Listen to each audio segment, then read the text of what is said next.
Hello, podcast listeners. Episode number 30 coming at you with Jeff Knight. Jeff is an all-around creative person who's going to talk about creating things for businesses like brandings and logos. Plus, we get into some pretty interesting conversations about Saturday morning cartoons and cereal in more ways than one. You're definitely going to like this episode with Jeff Knight. And by the way, if you're enjoying these episodes, go to patreon.com/JJMeetsWorld and give us a couple bucks. It helps keep the lights on. Let's go. It's JJ Meets World. 1, 2, 3, 4. JJ Gordon, sort of like that Indiana Jones, in that he's always sniffing out his next adventure. Yes, he is. He's always interviewing guests so he can have them on his show and they can talk about pop culture, arts, and leisure. JJ has his flag unfurled and he likes his french fries curled, and he's fun and then he twirled as he goes to meet the world. He will march into the rain even if his ankle sprained. Take a peek inside his brain. This podcast is called JJ Meets World.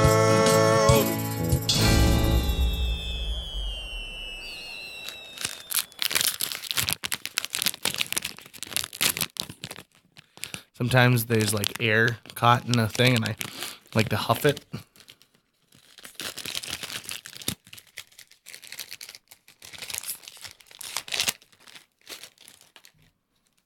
Well, looking at you. Got it. Thank you. Okay. One bite? Yeah. Okay. Oh, I thought. Oh, you meant all in one bite. Well, yeah. What do you think I meant? Take a bite of it. Well, I said one bite. I wanted to see the inside of it first. There's a picture on the label. I assume it's realistic. Yeah, but when I see photos for like a McDonald's burger, it's nothing like the actual thing. But this is it. These look like Reese's Pieces that are inside of a giant Reese's peanut butter. They look like what? Reese's Pieces. Fuck you. The word pieces rhymes with Reese's. Why do you have to all of a sudden make it Reese's PCs? Those are two words that don't exist. If this had existed at the time of E.T., do you think he would have liked them? Mm-mm. I heard a story once that they wanted M&Ms, and M&M was like, no. So they were like Reese's. And then Reese's Pieces skyrocketed afterwards. They got huge. So it's all about just, taking your brand to a unique place. Personally, I think Reese's Pieces are superior to regular M&Ms. I don't think there's really any need to fill these larger peanut butter cups with Reese's Pieces. I think it's just like all you're doing is taking up space that more peanut butter could be in. Mm-hmm. But I mean, they're technically full. The Reese's Pieces are full of peanut butter. I'm just saying the candy shell of the Reese's Pieces. It makes me feel like I'm breaking my teeth off while I'm eating it because I'll interact with one of the candy shell coatings. I was hoping that it was going to be a texture added thing that I was going to like because I love crunchy food. I love, I get a sandwich, I put my potato chips on it because I love the crunchy added addition to it. Do you love a Crunchwrap Supreme? Yeah. Oh, yeah. Yeah, where Absolutely. They're like, let's put a little crunch in there. Because you have the control of the soft shell where you're not getting pieces falling off because it's capturing the hard shell on the inside of it. That is a superior way to eat a taco. You know what would make this Reese's Pieces big cup stuffed with shit better? Is if it was a Reese's peanut butter cup stuffed with bunch of crunch. That would be amazing. But then I'm just playing God. I bet Captain Crunch would be really good in these. What is the flavor of? Is it vanilla or the sugary coated sugar? I mean, I know it's sugar, but tastes like sugar. But what looks flavor like sugar? Of sugar? I don't know. Wheat sugar. Captain Crunch. Somebody said that the captain's. This has made me burp a lot. Someone said that the captain's stripes don't actually reflect that rank in the Navy. Okay. And I wonder if they'll ever change that. Well, it's because they don't have a rank for captain. They have captain. But not captain. Captain's something different. because that shows a degree of familiarity. And I think most captains in the military don't want. Someone's calling you captain, right? It's like, no, it's captain. I Gordon. hope that at one point in my life I command enough respect from a series of men that they refer to me as captain. Why do they got to be men, JJ? Why does it got to be men? I'll tell you why. Huh? Because Why? if I'm going to go into the sweaty recesses of space, I only want to go with men. And this is why. I don't want a woman to outshine me. I don't want a logical thinking woman to be up there to say like, hey, maybe we shouldn't do this. Because look at all the men that have been surrounded by Ripley. Don't you think She's so much smarter than all of them. But wouldn't you rather want competent crew members to get you out of space? No, because then they're going to look to her. They're going to call her captain. But why do you want this responsibility? Why not? Why shouldn't you be happy that she's going to outshine you? Because I have a feeling that at one point they're going to mutiny, and then they're going to be like, "Oh, if only we had realized what we had." And then I'm going to be like, "Don't worry, because I've been in the steam vents the whole time, plotting a way to unseat the person who overthrew me." Then they're going to kick you out because you are actively trying to subvert the progress that the group is trying to make. Nope. If you are on a spaceship stuck with other people and Get off my ship. You have to live in the vents, all right? Your situation is worse than theirs, and they clearly can't trust you because only they'll say how xenomorphs- resourceful I am. No, like we were on the ship, and then luckily a friend of ours was in the vent, and he came out. No, that's not what is in vents. I want to change. I want to change vent culture. I want people to start thinking of vent people as everyday Joes and Josephines. And I mean, the thing though is that ventilation in space seems like it's a totally different prospect. Like, why are you using vents like that? Because you got to move air around. You got to move air around, but can't you just adopt an open floor plan?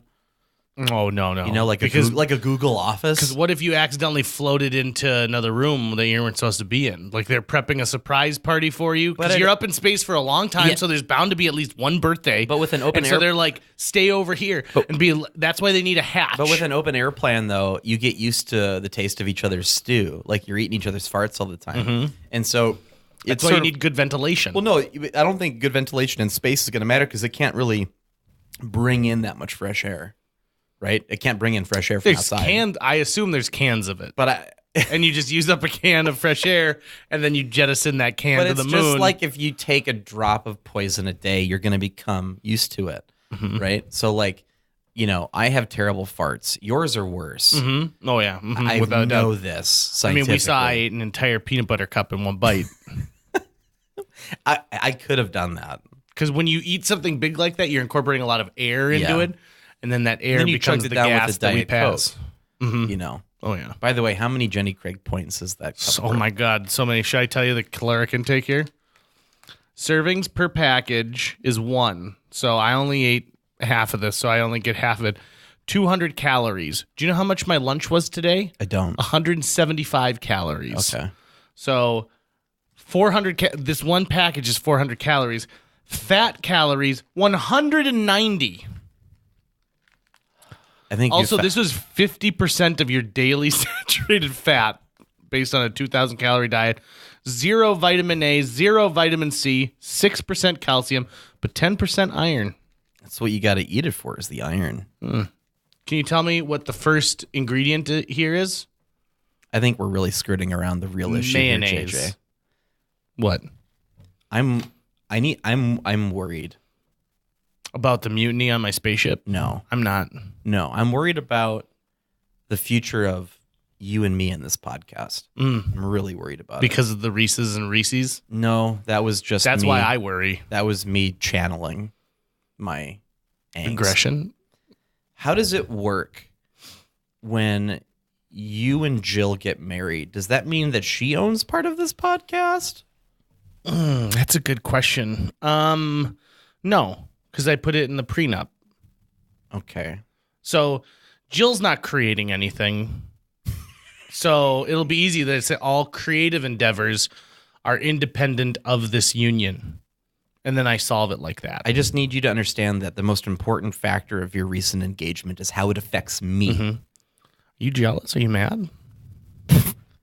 No. Why are you crying? Why he's talking about this? What is he jealous for? It's just must be. I mean, what? Why would you even think that I would be? You know, it's you and jealous. You and Jill are perfect for each other, and I have no. Why would I be jealous? It just makes no sense. Why I would be jealous. It doesn't make any sense at all. No. I have a picture of Tucker's wiener. This would probably be a good time to bring it up. And it wasn't a direct photo. It happened to be bouncing in the background of a mirror, and that's how I got it. I was hiding in a bathtub at a party, and someone came in and started peeing. It was Tucker. I put my digital camera over the edge and took a picture, and lo and behold, it was Tucker, who you were dressed up like one of the characters from Frisky Dingo. Yep. So you looked very dapper. You had a very James Bondish look. So I was in a tux. And my hog was out. But you've got a weird There's a baby smile on hog, your face. I was really drunk. So we'll always have that night. Yeah, we'll also have the day that I asked you to play Baby Bumpy, and you stretched around your bottom pair of a frame, a baby diaper cover, Very grimacy shaped over which here. your nut sack came out of at one point, and I have video of your ball sack. Actually, I think it's just one ball. It's just one nut. It's just one nut coming out. Yeah, it's not the whole planters. Just the one nut. Not both plums. So this is a good opportunity for us to make good on a promise we made on Facebook that said we were going to read our favorites during a caption contest, but I kind of like all these, so I think that we could read through all of them. Yeah, well, absolutely, and I think we got to make sure we're giving out shout-outs to our fans and friends who are taking the time to interact with our Facebook page. JJ Meets World does have a Facebook page. And it's very active. So the picture is a G.I. Joe from G.I. Joe, the cartoon show. And he's winking and he's showing something very small with his hands. And Jackson Spade, who's a guest on this show, says, "But it's girthy." Larry the Legend Lund says, "I was this close to being ruined by Michael Bay also." Is Larry J. Lund from the Clan Lund of Phil and Company? No. It's a different Lund. He is from the Ben Larson episode. This is the gentleman who is an amazing collector. Yes, what's up, man? Thanks for tuning into JJ Meets World and commenting.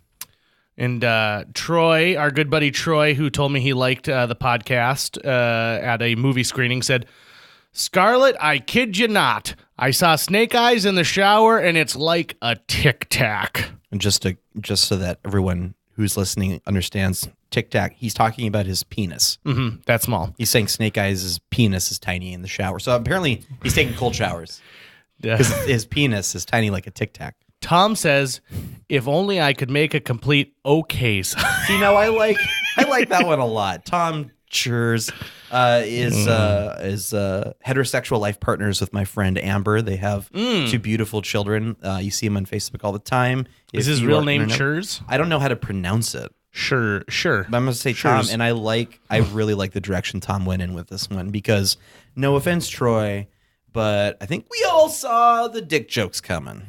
Did we? I think we did. Did we? Ben Larson says, "Number one thing, I hate being sticky." And if he's sticky, that was probably because he was handling an action figure that has degraded over time. Right. It's got that the plastic gas. Yeah. When Ben Larson said, "I don't trust scientists when they tell me plastic doesn't degrade." Justin B says, "And they guaranteed us at least a 3-movie franchise." So now what's nice is he's using the fact that this G.I. Joe is 3 digits up. Yep. While making this sign. He just got off the phone with Michael Bay, and that's what they were. He found it. He did it. John Lundwall says, "It was blue and white and about this big. Basically, it looked just like my other eye." Which is good. That one took me by surprise. And then my good buddy Jay Demers said, "And that's how I came this close to listening to Post Malone." Matt Smith says, "I was this close, Karen. This close to getting some from my Tinder date. This is kind of like, did you ever like go to class and then try to explain a comic strip? Yeah, like a 3-panel comic strip to someone? So Calvin, Calvin is in the first frame. Calvin's walking. Okay, so it's winter and they're in a forest, but like not a scary forest. And then Hobbs is there, and Hobbs he's walking on his own. He's wearing a scarf, but he's like everyone else sees Hobbs as just a tiger toy. Yeah. I went through a huge Garfield phase in 2nd grade. I remember specifically. Didn't we all? But with the Scholastic Book Club, you could order Garfield books through that, and I'd always get the Garfield books. And I think was gifted some older ones at one point. And so that's how I discovered that Garfield used to be drawn differently back in the day. And so we had like a book report that we had to do in front of the class about a book that we like. And so I did a Garfield collection, and I basically walked them through the panels of I remember the comic too. I remember it was something to do with, I think John was making fun of Garfield's weight and gave him an empty lasagna pan, like an empty cooking tray. And then Garfield hits him over the back of the head with it and sends his face flying into some food. And that was the panel I described to my 2nd grade class, Mrs. Munn's class. And then I think we sang Raffi after that. I loved Raffi. Oh, yeah. Raffi is good because he was somebody who entertained. I think so, yeah. He's still entertaining children the world over. Do you remember Fred Petter? No. Did we talk about this in a podcast where Fred Petter had a show where he'd be like walking through this forest with a guitar, and then he'd crawl through an old hollowed out tree stump and end up in kind of a more magical world where there were puppets? Maybe we did. I'm not recalling the actual show you're talking about, though. Of course, nowadays you would never let an adult male be the star of a show and have the last name Petter. No. Especially when it's aimed at children. Yep. But that's just the way it is. Hey, speaking of people who shouldn't be around children, our guest today... I guarantee you Jeff Knight is super thrilled with the intro we've talked about today. We ate some candy. I've said penis at least 5 times. Yeah. That was the 6th time, I think. Yeah, well, Jeff Knight is our guest. And this is like when Tana was on, and then she's like, hey, everyone should listen to me on this episode of JJ Meets World, but you have to get past the sweaty sock conversation first. Yeah, right? you got to power through. But some people tell me this is their favorite part. So we'll just let those people enjoy it. No, Jeff, you're really going to like this. Jeff is a person who speaks a business, but can translate that into creativity.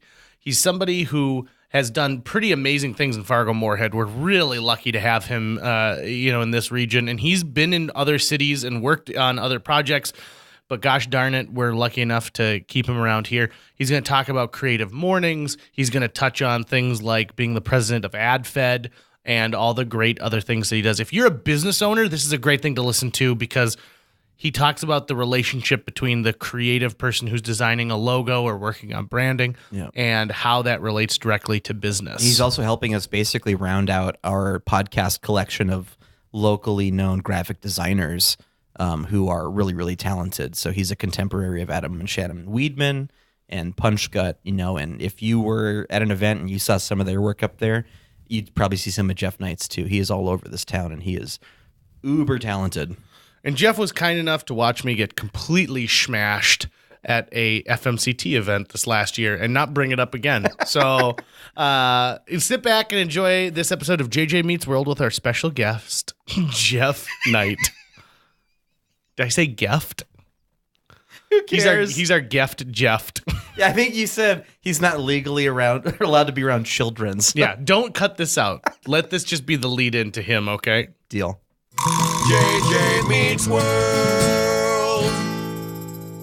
Jeff, I think you can tell a lot about a person from their favorite Girl Scout cookie choice. If you're going to pick a box of something, what's it going to be? Thin Mints. Thin Mints? Every time. Yeah. That's disappointing. It is. It's not that exciting, but it's good every time. Now, do you do anything Always special good. to them? I know people put them in the freezer. I'll just eat them a box at a time. I'll just sit down and just cram them all down. And Now there you go. You've won You me and I back a were little similar bit. men. Oh no, I'm not like dainty with it. I'm not like pinky in the air kind of thing. It's like I'm scarfing those down. And you got to eat them fast because the Thin Mint will melt slightly in your hand while you're holding Yeah. it. So if you don't want to end up with chocolatey fingers, Exactly. you know, take it down. So Jeff Knight, spelled like Peter Knight, who was Peter Brady. Was he Peter Knight? I think he is Peter Knight. I think so. Yeah. And he played Peter Brady on the Brady Bunch. Knight. Do you ever look at like British knights and think That's me. that's me? Yeah, a little bit. Yeah. No, when I was a kid, I did totally. I Well, would. Then it was like New Kids on the Block because there was like Jordan Knight. Yeah. And there's another one that no one remembers, but yeah, I was always not compared to them, but I was always like, "Ooh, are you related?" And it's like, no. It would be easy for you to have costumes because you could always go as Knight of the Round Table. I could. Or, you know, I could. like any Arthurian legend, really. I did that one year, and I spelled evil across my stomach, thinking I was a medieval knight, but no one got the joke, so never did it after that. They'd have to know your last name, right? Well, it was a Halloween party with friends, so I thought they'd clue it on. It wasn't but trick-or-treating? It was not. No. Okay. It was not. Why did he just put evil on his shirt? I don't get it. Yeah, maybe I was just creeping people out. Could have been too. I love a good costume that nobody understands or can tell. One year I went as the character Del Griffith from Planes, Trains, and Automobiles, which is John Candy's character. Nice. And more than 8 or 9 people probably said, "Oh, you're Mr. Belvedere." I said, "No." If I was going as Mr. Belvedere, you would know it. Yeah, that's a whole different character. JJ has a thing he does where every Halloween it's a different John Candy character. Oh, So you've run through how many characters have you gone through now? Oh gosh, so Barf from Spaceballs, Del Griffith from Planes, Trains, Uncle Buck, the security guard from Vacation. This last year, I was the Polka King from Home Alone. I'm gonna have to dive into some deep characters of his that Yeah. might not be as recognizable to some people. But Will you allow like characters from SCTV? yeah, I've wanted to go as Johnny LaRue for a Okay. long time, or as Mel, a guy with a snake on his face, is another great John Candy character from that show. yeah. What are some other of those big movies that he was in? So, kind okay, of hit so the big ones, but I could go as Seagull from The Rescuers because he yeah, did voice of the Seagull in The Rescuers. Who's Harry Crumb was another one of his larger movies. I'm going to avoid Canadian Bacon or Wagons East. His character from Blues Brothers would probably be a good one. The parole officer. I mean, there's a lot of John Candy options. Just yeah. today, someone told me I look like John Candy, and I think they meant it as an insult, but I took it as a compliment. Yeah. Orange Whip. Orange Whip, the Orange Whips. Funny story about the Orange Whip thing. So, one of the producers had a friend in Illinois who had a soda company called Orange Whip, and he wanted to work it into the movie to throw this guy a bone. And so he told John, "Listen, if we wrote something just on the fly, would you be able to do it?" And he goes, I got something. And so he does that in one take where they sit down. And he goes, "All right, let's get some drinks. Orange Whip, 3 Orange Whips." And if you watch the other cops in that scene, they're trying not to break, and they don't understand like what improv is. And he just rocks it. He's an amazing guy. Well, awesome. back to you, Jeff Knight. So Jeff, you are into creativity and making things. And what's the name of your company? Cereal. Like the popular podcast? No. Well, No. well, yeah. Actually, which one really? Yeah, I guess there are There's a several. couple. Yeah. Like the breakfast food. Okay. Yeah. And so what does Cereal do? Cereal is a design creative company that creates really great design work for our community here and abroad. And yeah, it's mostly a thing that I put together to kind of hone in on a little bit of the creative projects that I have going, and also just kind of continue my own exploration through graphic design and branding and visual identity, things like that. You're too humble to say this, so I'll say it for you. But Jeff Knight is one of those people that when you talk to other creative people, they're always like, "Oh, and I did this project with Jeff Knight," or "Oh, we're going to work with Jeff Knight on this project." And everyone is excited. I've never talked to anybody who said that they were worried about a project when you're involved with it. Oh, that's good. Yeah, it's very good. I never hear that side of the conversation, so I'm glad it's not like, oh, that guy. Ugh, if only we could worst. have Jeff Lord or Jeff Duke instead. No, it's very impressive because Fargo Moorhead is a relatively small pond, and you have definitely carved out a big fish status as far as when someone's looking for something graphic wise, or even, I mean, let's face it, you even have some great flair with events. I've been to little soirees that you are a part of, and I have had a wonderful time every time. It's kind of it's like, I don't know, a little few spin-offs here and there that I'm kind of like dabbling with events and ideas, and I don't know, that's kind of what I found in Fargo Moorhead is it's fun to experiment here a little bit. I came from Minneapolis before this, where I was a designer for a while, and it was great. I loved it there, but it was also lots of people doing lots of things, and I don't know, there's just an energy there of not really feeling like, I don't know, like anyone was really paying attention, whereas in a place like Fargo, it's like you really get the community involved, and you really get people to kind of care more about what you're trying to do, as opposed to just doing something for the minute and then moving on, and So so let's talk about some of the things you've done previously. Yeah. So, anything off the top of your head where you go, "Gosh, that really turned out pretty good." Yeah. Pretty good. Well, I'm trying to think. Like, projects that are still going. Albino Buffalo is a project I have that brings in artists to sell their work through remade sticker machines. So kind of making art a little more accessible to people, 50 cents for a sticker of local art. That's kind of my goal there. That's going on 4 years now. And we've done 8 series and over 10,000 stickers being sold and put out there in the world. So that's kind of fun.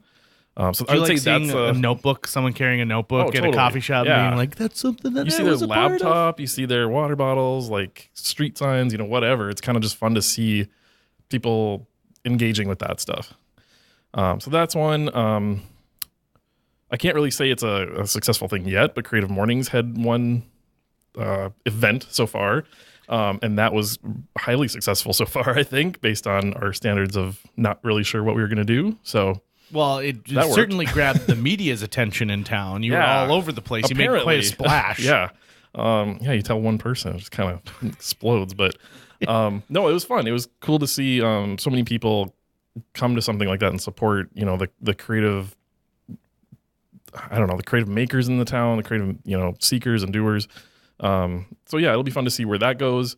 Flesh out Creative Mornings for a little bit in case someone doesn't know what it is. So Creative Mornings is a breakfast speaker meeting once a month where we collect people from the community to come and invite them to come to, now we're at Apt, and we're going to have a speaker come in, talk about a topic that we are assigned from a national level. It's an international organization, but they give us a topic, we pair it with a speaker, bring in the community, and we just have fun and hear a good speaker, get inspired for the week or the month, and then do it again the next month.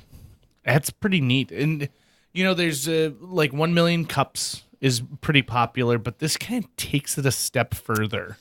It's a little different, and people have compared it to that, and that's awesome because I love what they've done. I think we're going to try to do something a little bit different in that we want to hear from a lot of people. We want to hear from all types of people and all kinds of people where they're not just successful in the bigger scheme of things, right? It's like I want to hear the people that have jobs that no one talks to. I want to hear their stories, and I want to hear stories that on the complete opposite side. And because I think everybody is creative, and that's kind of the mantra of Creative Mornings is everyone is creative, everyone is welcome. And it's opening the door to hearing their stories. Everybody solves problems every day. So how can we share that connection with other people? That's kind of what I'm hoping for, at least. My first grade teacher was a woman named Susan Kolstad, and she loved art. Everything about what she did was art related. And I remember the first time I was ever on the edge of my seat and was anticipating something it's first grade. It's beginning level reading. And she had a story that every week you'd find out a little bit more of the story, and it was things like, what does the th, sound make? And so it's this girl planning a birthday party, and you'd only get a little snippet of it every week. And I remember thinking like, oh, it'll never be next Friday. When are we going to get to the end of the story? And she held a group of 25 first graders captive for an entire year. Not an easy task. Not an easy task at all. And also getting them to retain those story elements week after week is amazing. And I've always thought that she's one of those people who, you think of artists, you think of like people like Modern Man, right? Mm-hmm. And he's changing the way people think about art in Fargo, and he's pushing the boundaries. Well, so is Susan Kolstad in a first grade classroom. Yeah. It's just it's a different medium. She's working with first graders rather than, patrons of an art society. So I find that always to be very, very cool when you find those people, like you said, who have an interesting story to go along. Because I think we're all inspired by stories, right? We're all we all pick up those little pieces, whether it's a lesson to be learned at the end or not. Maybe it was just one little tidbit where you walk away and you're like, God, I really should do that the next time I face this problem or whatever. And so I think it's giving them a little bit of a access point to share their story and not feel like they need to hide behind it. One of the things I felt, because I grew up in Moorhead, I left for a while for grad school and then came back. And when I came back, I just felt like there's a little bit of almost an us versus them mentality of artists and business people and things like that. And it's like, why aren't we all just working together for this? Why aren't we all just coming to the table together and saying, why can't we just better our community together? And so I think it's a matter of, kind of reaching across the aisle a little bit and saying, yeah, why don't we both have things to share with one another. Why can't we do that and still, maintain our respect for one another too, I was recently in Chicago, and I walked up to a big art installation that was on the street. And it was I'm not going to try and break it down because I'm sure it means something different to everybody, but it was cool enough that it was pulling people in off of a major street onto the side street to look at it. And it was in front of a Best Buy. And I would watch people look at this thing, and then maybe 1 out of every 5 people would wander into the Best Buy. And so I was asking a friend, I said, how did they get the funding to put this piece together? And I said, Best Buy paid for it. And I was like, what? No, because you don't think of Best Buy as a place that's, furthering art. But whoever was with their team said, listen, if we find a reason to attract people to this area, it'll bring them in. And people who think that there's an ROI on art are ridiculous. Someone could throw a million numbers at you in either way. Like, you spend $1 million on art, you're only going to get $5 back. You spend $5 on art, you're going to get $1 million back. But the basic principle is you've tried a lot of other things. Why not try this avenue as well? We have a mutual friend in Jason Jacobson who once made a flyer for one of our improv shows that in big bold letters on 3/4 of the flyer it said, "Throw this away." And then at the very bottom it said, okay, you saved it long enough for this. Our show is blah, blah, blah, blah, blah. And I thought, what a great flyer. Because first of all, people, when you tell them to do something, they want to do the opposite. You're not going to tell me what to do. Right. Exactly. I'm going to hold on to this. I'm going to frame it and put it in a baby book. When you're looking at creating something new, let's say somebody comes to you and they say, gosh, Jeff, we need to rebrand in some way. It's time to freshen up our brand. What are the types of things you like to hear from business people? That's a good question. Good job, JJ. Thank you. I get one every now and then. Yeah. No, I think what I like to hear is almost something that they can't really tell me, but it's more of the enthusiasm I hear from them. That's the part that I enjoy about my job is I want to hear from someone who's not like, hey, Jeff, we need a rebrand. Can you do something? I don't know. And you just hear the just lack of empathy for their own, condition almost. And it's just I like meeting with people who, and that's why I like working a lot with new business owners who are excited about what they're doing. They're passionate about what they're doing. I like hearing that. That's what I like to have conversations about, when they come to the table and they're like, okay, we're going to rebrand and we want to kind of focus on this and we're going to do this. And they get all excited. And once I start talking to them, I can feel that excitement and you start building off that. That's something interesting. That's something that's going to like amount to something with fruition to it. It's the, the conversations of people who just aren't really excited. It's just another day in their job. They don't really care. I'll still probably do the job, but it's like, why? they haven't really given me that proof yet, and I want to uncover from them why I even want to rebrand, or do they even need to rebrand? Maybe sometimes they don't even need my services and they just kind of are walking through hoops to, I like to have them question why they're even coming to me. That's awesome. If that makes sense. That's a very good answer. Yeah. I think a lot of times people approach something like a rebranding or saying, gosh, we got to think outside the box. I hate that term. I hate think outside the box. But sometimes they're confused because it's not rebranding from a customer standpoint. It's rebranding from the inside out, and saying, gosh, we've become really steady in what we're doing here, and maybe that's what we're losing the luster. We got rid of the Christmas party 6 years ago so that we could give a bottle of wine to each client, and all of a sudden our productivity started slumping down and people don't feel as invested in their company. I do a lot of performing for companies during the holiday season, and there are two very distinct type of companies out there. Companies who value a holiday party and companies who do not value a holiday party. Now, the subgenres of those include companies who their cash is strapped and they would love to have a giant Christmas party, but they only have so much money. And I think employees can understand that. And sometimes giving them a $20 gift card to Target makes all the difference. Now, there are some companies who want to have a big Christmas party, but want to do it as cheaply as possible. And most of the time, those are the companies where the difference between the highest on the ladder and the lowest on the ladder is so far that you can't, even if you squint, you can't see in between them, right? Yeah.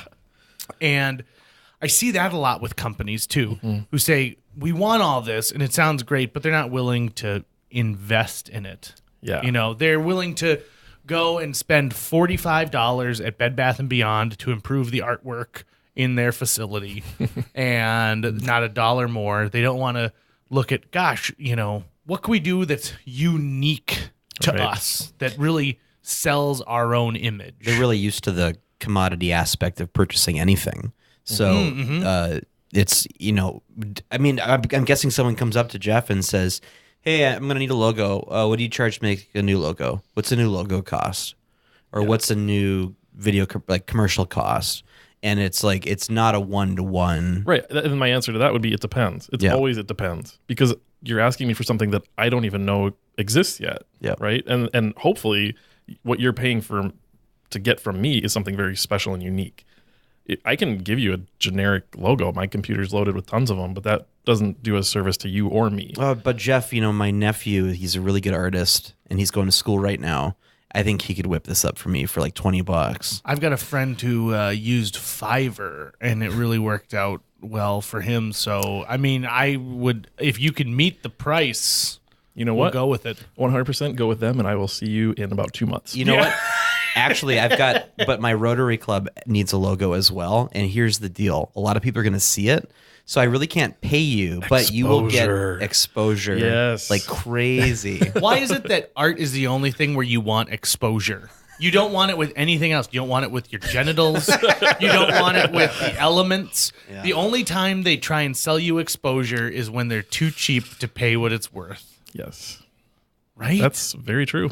Yeah. It is. I think about that all the time because people make that promise to me like, listen, there's going to be great exposure. There's going to literally be tens of people who are going to witness this. Be like, great. The bid stays the same price. How much success have you had with educating a potential client on assessing the value? And I don't mean the financial value of how much they're going to pay you, but the value of a good logo made intentionally by a professional would be to their business per se. I've been pretty lucky in that most people, and it is most people around like this area who know me and have enlisted my services, they do trust me quite a bit. And I'm very thankful for that. So I don't really have to do a ton of explaining. I mean, you do get clients, obviously, every once in a while being like, trying to kind of like shortchange or trying to figure out ways to pay less and things like that. And every situation is different. There's always something that can be added to an agreement like that, just like any business, really. But, and then I got off on a tangent and totally that's fine. Missed what you were even asking me. It's all right. No, it's just, it's getting people who might be potential customers educated to the actual value of it, because they might take it for granted. They see logos every day. Right. And they're like, yeah, what does it really matter? And for them, those, I would say then I do, well, with most clients, I like to sit down and have face-to-face meetings, at least one, just so there's a human connection to what I do. Because I could be serving people all across the world, right, with online stuff. And I like human interaction. Not all day, every day, all the time, but like I like to at least know that there's a human on the other side of the equation. Talking to them, I think you know right away whether it's a client you need to kind of educate a little bit or they already get it. Let's just breeze through that. So really that first meeting is kind of an introductory period of, do I need to go into this or do I not? And, it's usually about a 20-minute conversation about, okay, well, here's what branding actually means. It's not just your logo. It's not just, me handing over stuff and saying, bye, see ya. It's more than that. And it's more about them really coming to terms with their personality. And I used to kind of say that like, I like making people happy. That's my job. I like making people happy. And that's the reason for that is because I've seen so many clients with a successful brand that they can really take on as themselves. They find like this sense of pride and the sense of just optimism in their company or organization or whatever that they didn't have before. They were just given something and said, here, use this. If they don't walk away feeling happy about that, then I'm not really doing my job, because they need to feel a sense of ownership of that. And if they can't own it, then it's just an image. It's just a thing that's out there. There's nothing behind it. If you can pair that with a really good attitude and character of what you're doing, and obviously with, a service or whatever else you're pairing it with, then you become a really good brand. Then you become a really like relatable thing.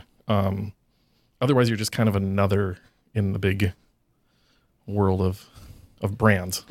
What fuels you creatively? Coffee. Awesome. That would be at the number one on my list. No, that just keeps me going all day. But what fuels me, and this is why I get so passionate about things like art, is art. Like there's so much in art. And I'm not talking about a painting on a wall. I'm talking about all facets of art. Acting, performance, music, all those things, because there's such humanity to that it's always sparking some sort of creativity to me. There's always something that someone else has said, and the only way that they can communicate that is through that piece of art. And sometimes that's how I look at it. So I really have to like pinpoint, what did they really want me to take out of this? What do they really want me to get?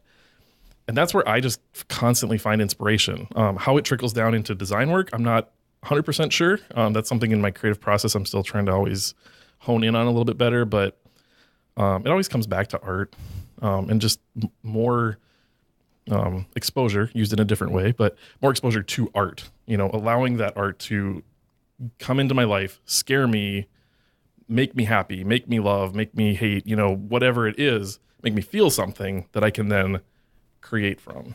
I do a lot of theater with Theater B, and when I'm talking with actors about the creative process of acting, the rule that I try to hit home all the time is that, at least in my opinion, discovery trumps decision every single time.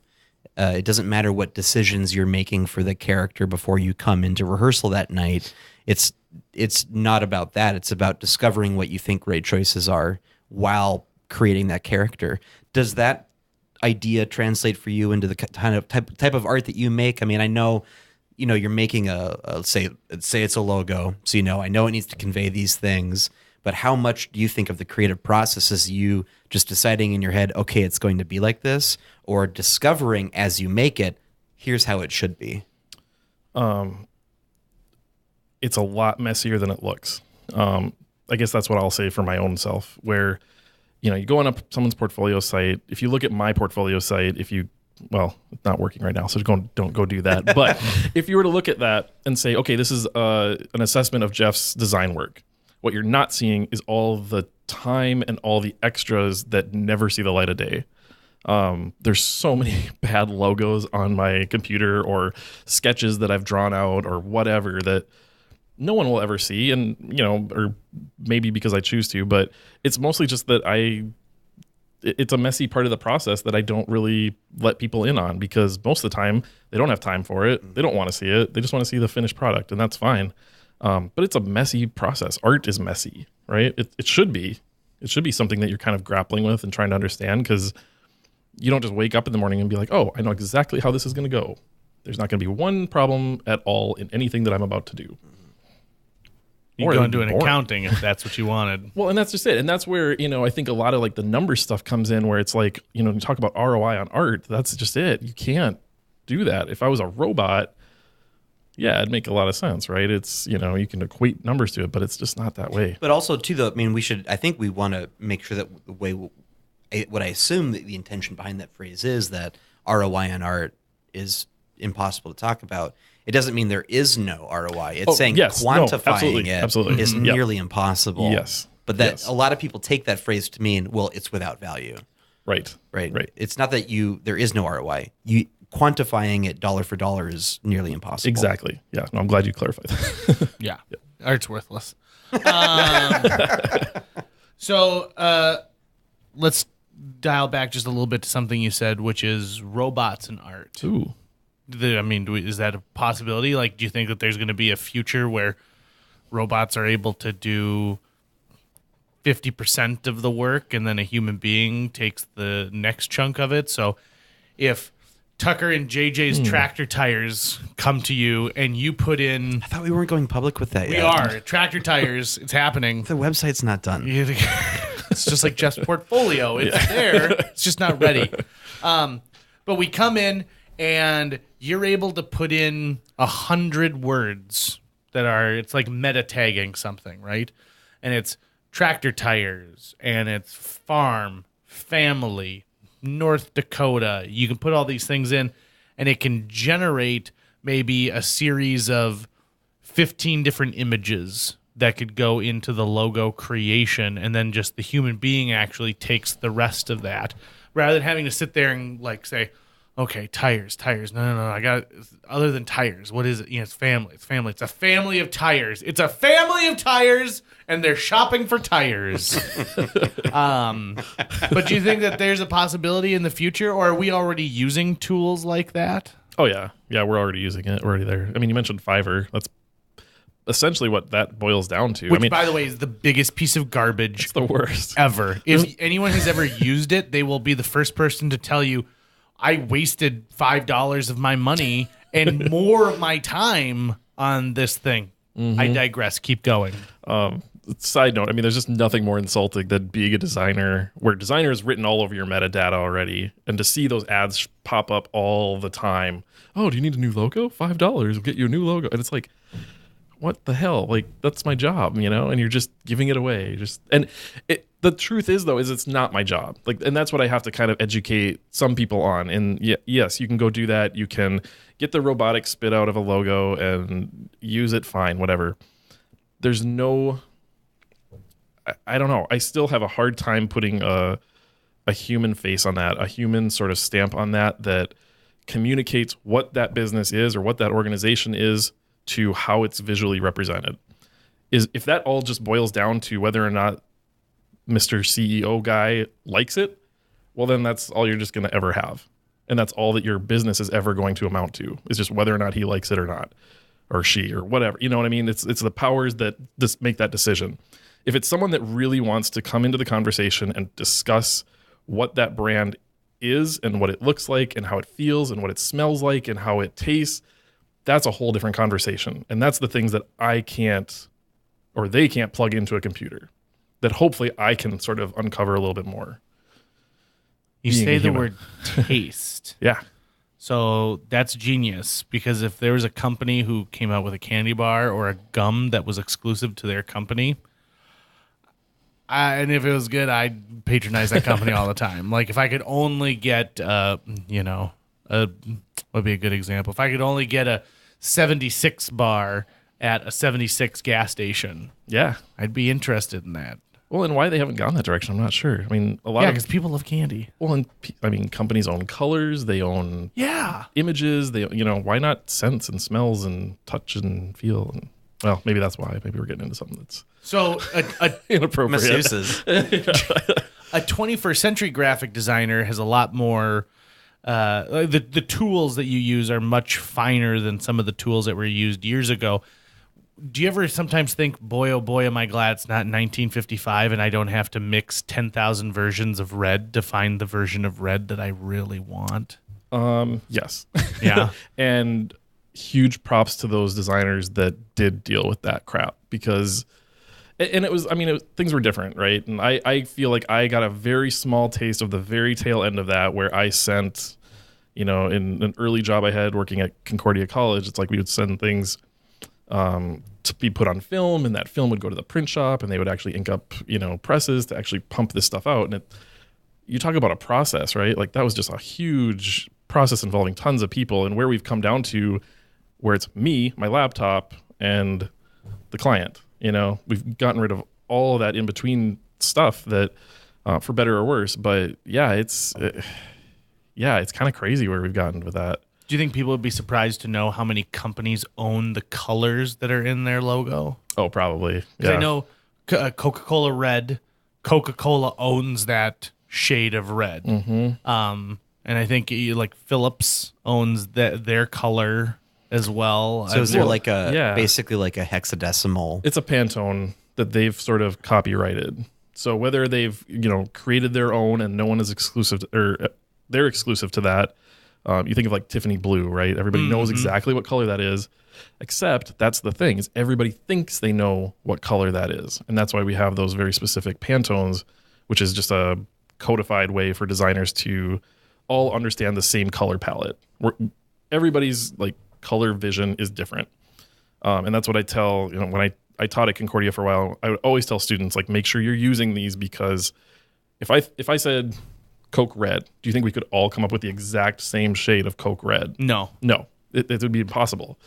We'd probably get close, we wouldn't be close to orange, we wouldn't be close to the other side, but I made sure that they knew that, because people were getting sued. Like, if for some reason a printer didn't print Coke Red and match it to the Pantone that it was supposed to be a part of, that was infringing on that company's policies of, this is our red. If you don't use it this way, we will sue you. Could you, in theory, though, say find the Pantone for Coca-Cola Red, and then go into the green channel and just change one digit by like 1 point, and now it's technically not the same Pantone number anymore? I mean, would that? I think so. Because then, that's a kind of change that would be basically imperceptible to the human eye. Right. Like the human eye would not be able to tell. And that's where, you'll get into those little minute things where theoretically Coke's not going to care about that. Yeah. They're more worried. They saw an ad and it was like, oh, that is orange. And they're looking we are going after that person. That's probably a tool Coke. to fight corporations their size, right? Totally. Yeah, because that's absolutely. who they're worried about. Absolutely. Or because Coca-Cola is not just Coca-Cola.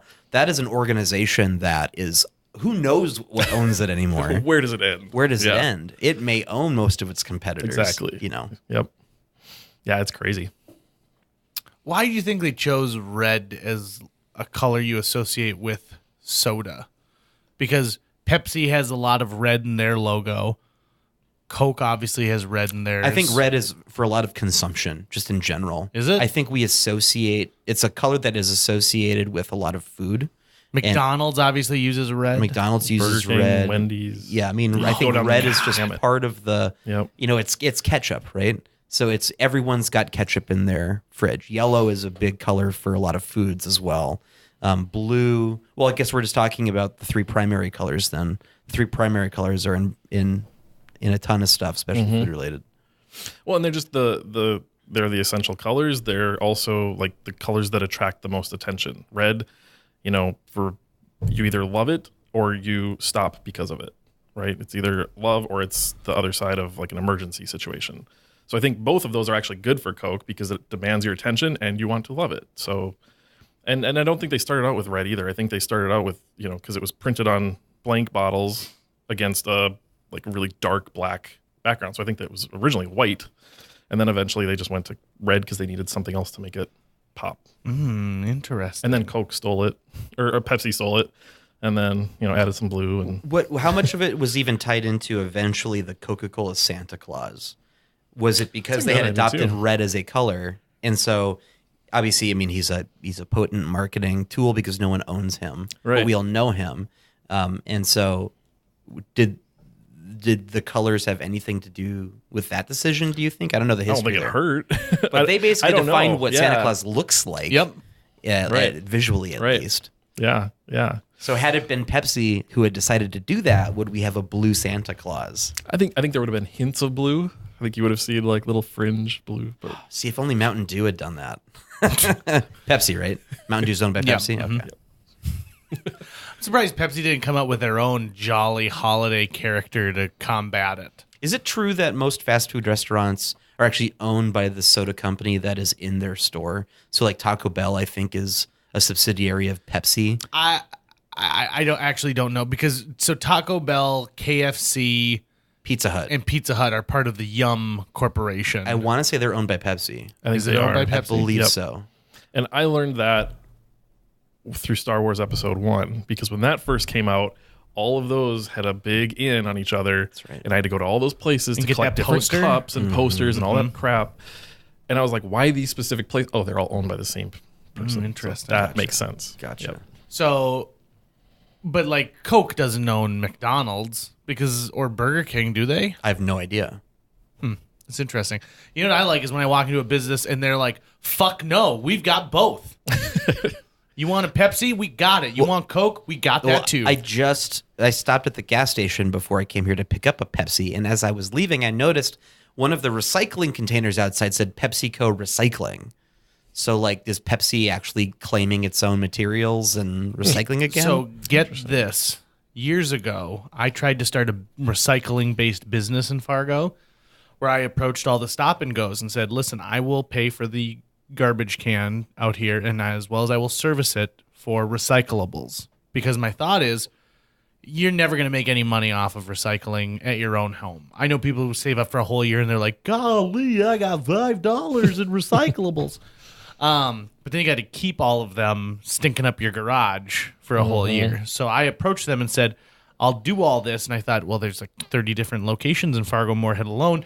I can collect all of these recyclables and then I will be the king of recycling. And they said, okay, that sounds like a great idea. And then a week later they said, actually, Pepsi just came in and they've got really cool barrels that look like bottles. So thanks a lot, Pepsi. Here's a couple companies Pepsi owns: Frito-Lay, Quaker Oats, Tropicana, Lipton, and Starbucks.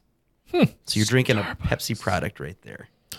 Kind of. I mean, I'm not unhappy entirely about that, but I don't think it interesting. I really didn't know affects that. my... Yeah, it doesn't affect Yeah. my Nambla decision, could but- own Starbucks and we'd probably still go to it. Full disclosure, Jeff is drinking a Barnes & Noble Cafe Starbucks drink, and I am drinking Diet Coke. So, And I mine has my actual name on it. oh as yeah, opposed to- mine says Thai. I only get my Starbucks at book chains. Do you really? Only. Other than Barnes & Noble, are there any book chains left? There's no Borders I don't anymore. think so. There's no B. Daltons. I don't think so. Nothing that, I mean, and even Barnes & Noble isn't exclusively books. It's like half Toy Store now. It's half Yo. Toy Store, half games. I just bought Dutch Blitz while I was there because that game is off the fucking hook. Have you been in Barnes & Noble lately? Yeah, just recently. Their new section that used to be the like videos that they charge too much for Yeah. is amazing. Way Yeah. better. Way So better than it cool. used They to be. like organize it by nerd genre. Yeah, I love like, it. It's like here's the Game of Thrones corner. and it's here's all- the Harry Potter nook. Yeah, and it's on like niche stuff. So even like because vinyl had a comeback, now they've got a pretty good vinyl area, but it's small, right? It's still the size of the demand. So I think they've honed in on that kind of stuff. I mean, it used to be, what was it, Criterion you could only get at Barnes & Noble for a period of time? Yeah, or- they had an Pretty exclusive much. deal after I think the Virgin Mega stores closed. Okay. Media Play. Oh, I miss Media Play. Have you been to the new Best Buy? No, I have not. The new Best Buy is awesome. Is it really? It's way better than the old Best Buy. I noticed that they have billboards everywhere saying like, "Hey, we're Best Buy. We've moved," and the guy clearly is not from the Fargo store. No. Who they have up there. Yeah, but you walk in and your eyes don't hurt anymore. Do you want to know something that's interesting? Do you know where Best Buy originally was in Fargo Moorhead? No. Moorhead. Yeah. Yeah. Holiday Mall? Holiday Mall. Yeah. Yeah. Which also had a Chutes and Ladders for a brief time. Did. You remember that? Oh, yeah. Yeah. Why'd they tear that mall down? It seems like today, if that mall was sitting there, there'd be a great way to repurpose it with something like Apt and all these other things. By the way, I'm sorry to say, but Moorhead Center Mall is going to be dead very soon. We all know it. Yeah, I We've feel been like saying it for years. I feel like the city of Moorhead is really big on, let's tear that down. Hey, why? I don't know. Let's do it. It's good. Good to do. So like when Ralph's went away, yeah, it's really bad for our city that there's this popular drinking area that people like to go. Let's just tear it down. Drinking will never revitalize our downtown. And then little do they know, right across the river, Little Fargo Moorhead, or Little Fargo, changes it up. Years ago, maybe you guys can help me with this. Years ago, I wanted to start a radio play called Little Dickey County, because there's a Dickey County in North Dakota, and all of his friends were going to be counties in the area. So his sister would be Ashley County, and then he would know the twins Cass and Clay. And it'd be all these stories, and then old man Ramsey would be the like old dude there. It's like, on this week's adventures of Dickey County, Dickey falls down a well. You know, JJ, our last podcast gave me an idea for a Shadowrun campaign. The one with Pam Strait? Yep. I just finished listening to it on the way over here. Remember our conversation about Bozo the Clown? Yeah, okay, yep, go, and then I've got something amazing to tell you. I was going to say, how there are localized Bozo the Clowns or multiple Bozo the Clowns. Franchised out. Exactly. The campaign would be you have to go to every territory and defeat the Bozo of that territory. And they all have different like skill sets? They all have different skill love sets, and it's like almost like you have to go from the easiest to the most difficult. And so you hear whispers of like the Bozo from Sioux City is like really awful, and like, oh, I don't want to go fight that Bozo, but we have to. I love that. So that was it. What did you have to say about Bozo the Clown? I was recently in Chicago, and I went to the Museum of Broadcasting, and apparently the first Bozo was in Chicago, and so they had a giant Bozo-only gift shop. That would be Boston would be in Chicago if that's where. Yeah, like an Al Capone Bozo. Mm-hmm. But you have to the Bozo that runs all the other Bozos. Yeah, you have to find them at the public access station that each one was filmed at. And there'd be like cameramen you'd fight and other things. I like this. I like this a lot. Back to Jeff Knight. Jeff, do you have any Bozo-related conversation you'd like to shoehorn in here? I don't think so. Remember Bozo? That sounds terrifying. Remember that? You ever watch that show? Yeah, barely. What did you watch when you were a kid? Like what were you an age? indoor kid or outdoor kid? I was an indoor kid. Okay, yeah. Yeah, So I what watched were a you lot watching? of TV. Like when? Like what? When you were a kid. Like when you were a kid. Like a kid. When you were a kid. I feel like when you were like 3, it's different from when you're 10 versus Not like. for me. But that stuff wasn't like on then. Still, you know. Like I watched reruns the whole. I had one DVD. Actually, have you guys seen Brigsby Bear yet? Mm-mm. no. It's a movie called Brigsby, and it's about a kid who's kidnapped by, spoiler alert, Mark Hamill, but as like a different character, and forced to live in a biodome. And this kid grows up in this biodome thinking that the outside world's contaminated and he can't go out there. And he's got a series of videotapes about this bear named Brigsby Bear. And there are things that were made specifically for him in here, like, don't go out, the people will get you. And he loves Brigsby Bear. So the movie takes place when he gets out of the dome and he's experiencing the world. And the first time he goes to see a movie, he thinks it's the only movie that's out there, and it's amazing. And they're like, no, there's literally millions of these. And he goes, and anyone can make them? And so he wants to make a movie out of Brigsby Bear, which he has this deep attachment to. It represents his childhood, but nobody else knows anything about it. It is an amazing movie, and anyone who's involved in a creative edge needs to watch it, because I think it's a good cautionary tale about being too close to the sun, as well as at the same point about how creativity is just It's just that. It's whatever you make it. So that's out what now? did you watch? That's it's out out now. Oh, Yeah. cool. I mean, Saturday morning cartoons were just like a staple. Like Yeah. that was just, but it was before like. What channel though? What channel were you watching on Saturday morning? On the count of three, I'm trying let's to remember say. now. What? Wait, a number or like? You can say the So number we're because gonna- I think I would be able to identify it. I don't even remember. Six, Six. ABC, Yeah, CBS, I think it was 4, 6. I think it was 10 primarily Fox, where it was. 11 NBC, Well, 13 The PBS, network. The network. What remember, network? like- What network? On 3. 1, 2, 3, Fox. ABC. I didn't hear what Jeff said. But Fox. I don't think he said something. He No, I just said ABC. I said ABC because I think that's what I meant. Is like at what bracket? Because I don't think Fox had cartoons. Like while ABC had early like Dungeons and Dragons cartoon. Fox had like- cartoons as early as 1991. Yeah, see, it Yeah, would have so- been before that. Like Okay. I would have been like watching. What year were all you the- born? 82. Okay, 85.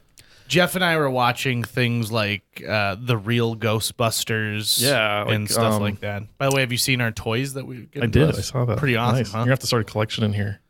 ABC on Saturday mornings. So I remember a golden age or like a renaissance, I guess, of cartoons on ABC that had like Bump in the Night, which was Yeah. a claymated show that I really got into.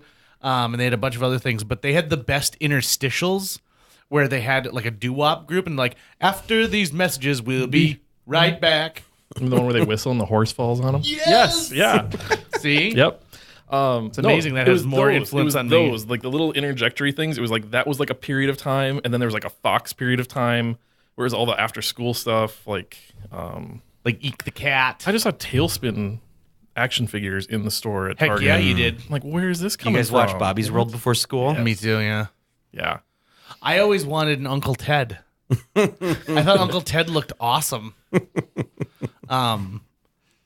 There are a bunch of shows that I feel there's a nostalgic factor. You talk about, so there's Tailspin Toys. Yeah. Disney started this afternoon collection. It's funny you say this because in my car I've got a Darkwing Duck toy I bought for the studio here. That's awesome. Excellent. That's awesome.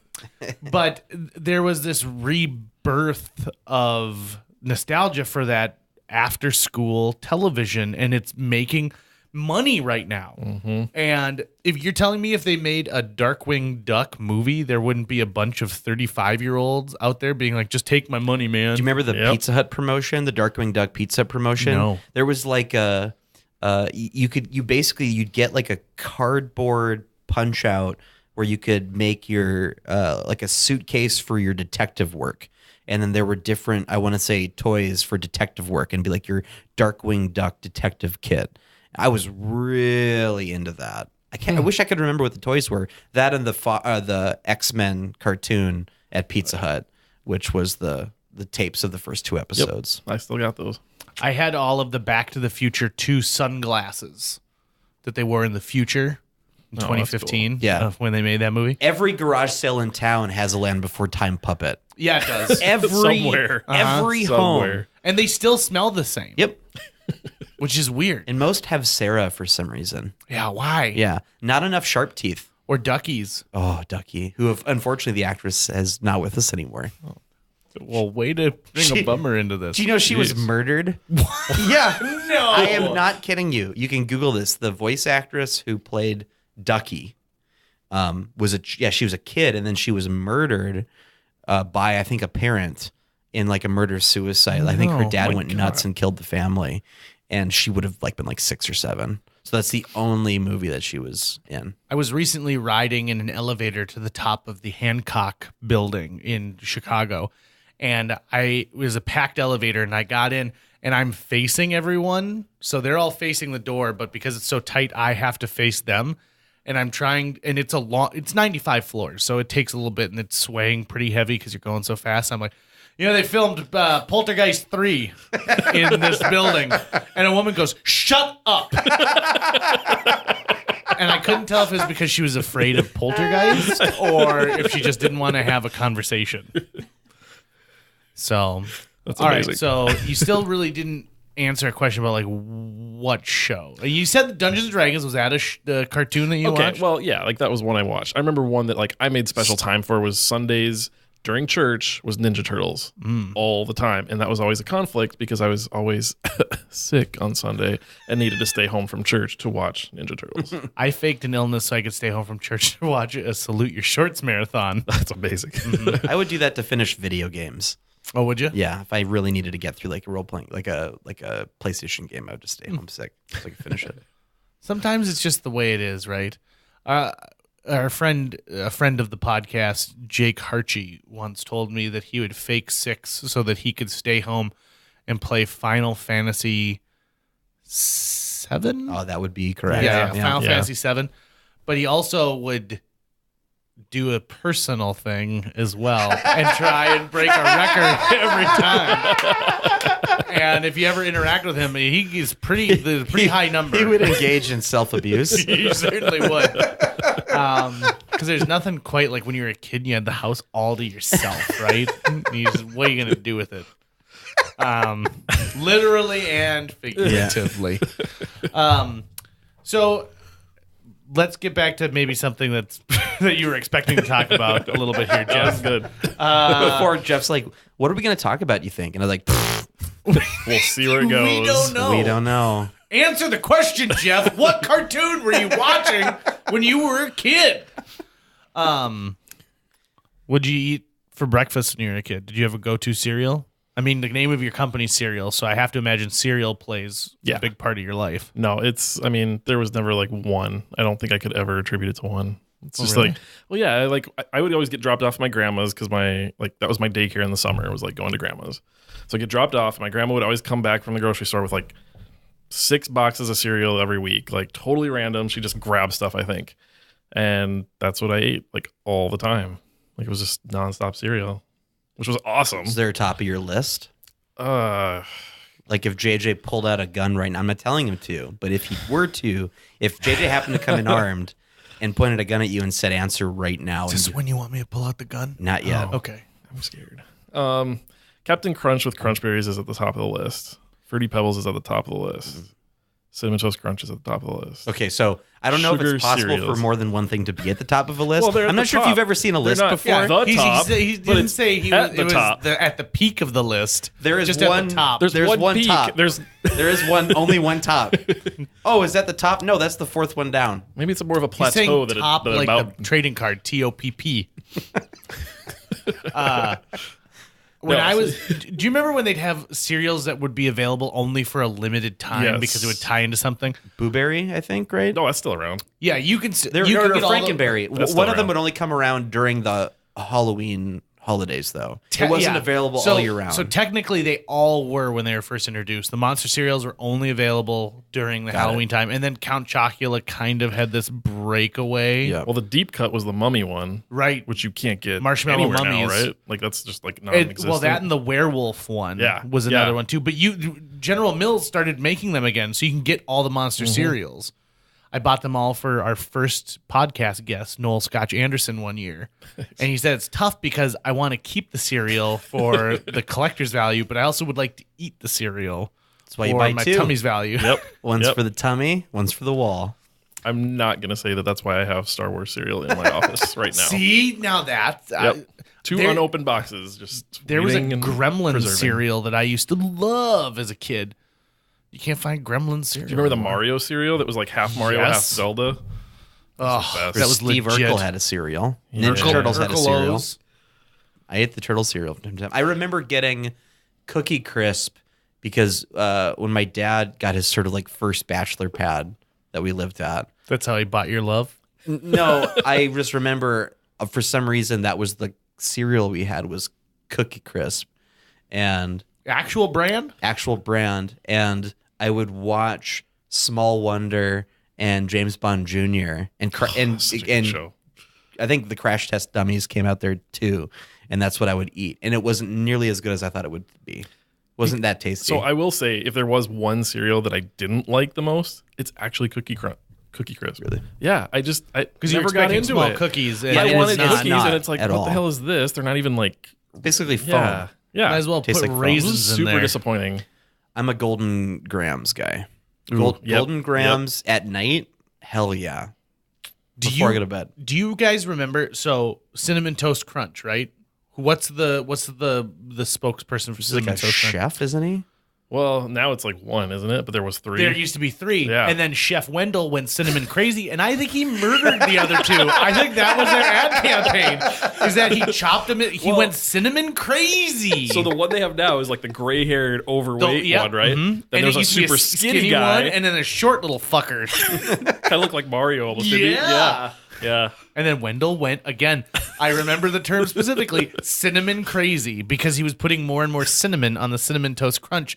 And then I think he killed him. If I was a serial character and I needed to get rid of some other serial characters, I think I would approach Tony the Tiger. I think he would be highly effective at, getting rid of someone. They're dead. What's the competition? You got like Well, there are other characters that have magical powers, so like Lucky the Leprechaun. Yeah, what But- magical powers have we seen from I just that don't little think bastard? I just don't think he's going to do it though. I think he has a moral compass. I feel like Tony the Tiger probably doesn't have a moral compass. Anytime you see a caged animal that's like forced to perform in a circus, they go batshit at some point and just kill something. Let's. Serial world, he's got plenty of freedom to do as he will. We don't know. We don't see what his life is like when the cameras aren't rolling. They're forcing him to wear clothing sometimes. This is the dark side of Who Framed Roger Rabbit we never found out about. There are plenty of animated characters that I have to assume live in Cartoonville. Is that what it's called? What's the cartoon? Toonland. Toonland. Toontown. I got to assume that if he's not there, then Tony the Tiger is in a cage somewhere when they're not filming. I bet he's not even saying those things. I bet it's like Mr. Ed where they put peanut butter on his mouth so he would do that and then they just voice over it. Do you know the voice of Tony the Tiger was the same guy who sang "You're a Mean One, Mr. Grinch"? Did not. Yeah, The original voice? I mean, he's dead now. He wasn't murdered like that. But is little he girl. still doing the commercials? No, he's dead. How Well, can yeah, he but- still be doing it if he's dead? Yeah, but you just need to talk though. You just need the sound. Ghosts talk. Sound bite. We got a long talk about this. His estate won't let it. That's the thing is they didn't know to ask people to sign contracts for post-mortem work back in the day. With the exception of like Fred Astaire's estate. Do you remember when they made The Fred vacuum Astaire commercial? dance with the Bissell? That was a big deal. That was a big deal. Yeah, people were like, that's amazing. Have you gone back and watched that commercial? Have you gone and watched Ant-Man and the Wasp and seen young Michelle Pfeiffer? I have. It is perfect. Yeah.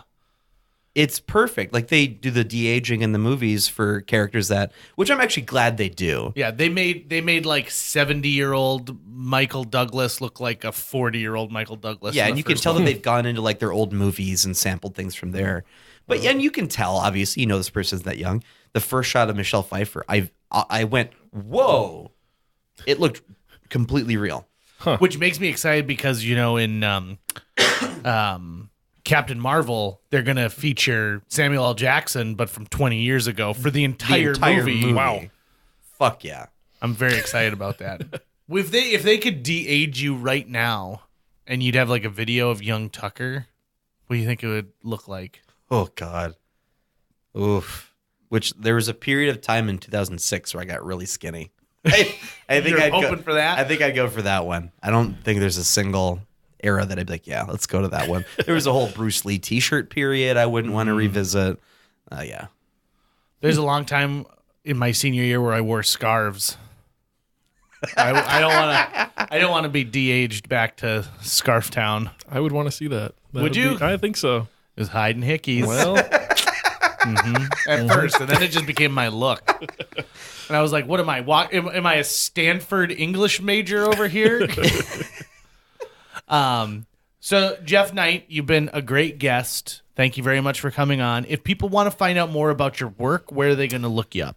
well, don't go to my website, which is hellocereal.com. You can. It's just sort of in the process of being completed. And if you're listening to this maybe in 2025, yeah, it's done. Yeah, then go for it. Yeah. Or I'll get my shit together and actually get it ready.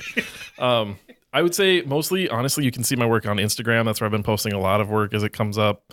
You can reach me at jeff@hellocereal.com. I'm at Apt here. I have a studio just down the hallway from you guys here. And yeah. When's Creative Mornings if people want to see that? Oh, yeah. Creative Mornings will be on the last Friday of every month. So really, like 20 or something of this month, and then probably the 20-ish something of next the next month. Yeah. In fact, it has to be the last Friday. No, it could be a 30. It could be, I suppose. Last Friday. Come on, folks. Don't bust our balls over here. Right. But it's going to be awesome because it's we get food brought in.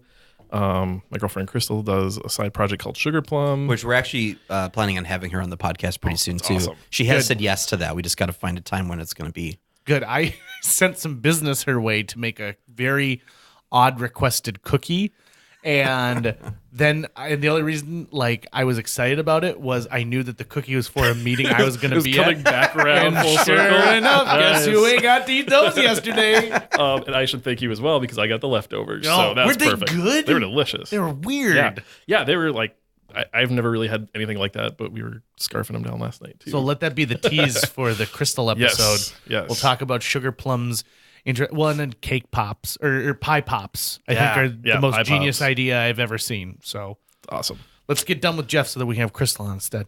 And what else? What else are you involved in that people could come see and check out? Good question.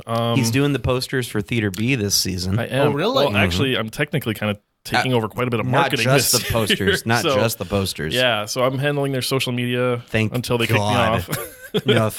No, we're gonna use and abuse you so much, dude. Good. Oh good. my goodness. And I'm totally happy to do it too because Crystal's in Theater B. I'll full disclosure too, but Theater B does amazing work. That's always something I know I can go to. You talk about inspiration. I'll go to a Theater B show and walk out with just mind blown interpretation of the world. Right? They rearrange the furniture of your mind. It so appropriately, taglined. But yeah, so I'm doing that. What else? I'm doing a lot of work with Half Brothers up in Grand Forks. So you'll see their brewing company is coming out with a canning line that I'll be doing. Random projects I'm sure will sprout up here and there, and you'll see me around. I forget the title, and so you'll have to help me. But the 24-hour creative, Good for Nothing. Good for nothing. Yeah. I just finished my stint as the president of the American Advertising Federation of North Dakota, which partners with Good for Nothing, which I also kind of helped get started here in Fargo, and that will probably work its way here back up again in the next year. So keep an eye out for that too. There probably just needs to be a Jeff Knight portal for all the projects that Jeff Knight is working on. I've thought about just a website that just says click your, choose your adventure here. How do you want to access me? Through this, through that, whatever. Awesome. Yeah. I'd like you to design a light bulb for our show so that when I go out, I can give guests a light bulb. There you go. Yep. So we'll talk. We'll get that organized. We'll figure it out. All right, Jeff Knight, thanks for being on JJ Meets World. Thanks for having me, guys. JJ Meets World. That does it for another episode of JJ Meets World. Folks, if you enjoy listening to this podcast, help us keep the lights on by donating to our Patreon. We're not asking for $1 million. If you've got it, that's great, but every dollar counts. Go to patreon.com/JJMeetsWorld, and if that's too difficult for you, just go to jjmeetsworld.com. We've got a link there as well, and donate something. $1, $2, $3. If you can give us a Lincoln every single month, we can keep this thing going, and maybe we'll even travel to your town at some point. If you want to stay up to date on further episodes of JJ Meets World, subscribe to us on iTunes, Google Play, YouTube, wherever you consume the podcast that you love, and throw us a nice 5-star rating while you're there. If you want to see what Tucker Lucas, the producer of JJ Meets World, is up to, go to moonbasemaria.com and you can check out all the great things that he has been doing over the years and see what his plans are for the next year as well. Linebenders.com is where you're going to find everything JJ related, including a direct email address if you've got something you'd like him to talk about.